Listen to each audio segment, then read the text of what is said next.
কমলা বাগানে এসে তো সবার কমলা খাওয়ার একদম ধুম, মানে ফ্রিতে পাইলে যা হয়, তো সবাই ধরেন এই যে খাওয়া নিয়ে ব্যস্ত। আর ইনি তো এই আপু আসার পর থেকে শুধু খেতেই আছে খেতেই আছে। আপু এত খান আমার কে? দিকে ক্যামেরা ধরছেন কিসের জন্য? এত খাওয়া লাগে, ফ্রি পাইছেন বলে কি এত বেশি খাইতে হবে? এতই তো আপু বুঝেন না, বাঙালিরা যেখান ফ্রি ফায়ার সেখান তো খালি হুসকে হুসকে পড়ে।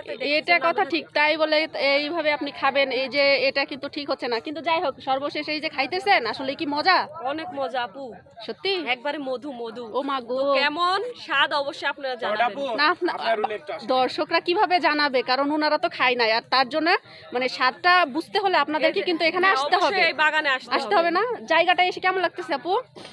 এই ফার্স্ট টাইম আপু, আমরা খালি বাজারে কিনে খাইছি, এই ফার্স্ট টাইম যে মানে নিজের চোখে বাগানে দেখলাম। আসলাম, তারপর নিজের চোখে দেখলাম, গাছ থেকে একদম। পাড়ে খাচ্ছি, এর মজাই আলাদা। অর্গানিক, তাই না? কোনো মানে ভেজাল ছাড়াই। না হ্যাঁ, তো ভালোই। এই যে কত জনগণ সব দেখতেছেন, মানে এত বেশি আনন্দ করতেছে সবাই। আর মানে সবাই অনেক বেশি হ্যাপি, কারণ এরকম দৃশ্য এর আগে কখনোই দেখি নাই, মানে নিজের চোখে দেখছি অনলাইনে সবকিছু দূরে দূরে, বাট এই যে একদম হাতে ছুঁয়ে দেখতে পাচ্ছি মালটা, বুঝতেছেন? এই হচ্ছে অবস্থা।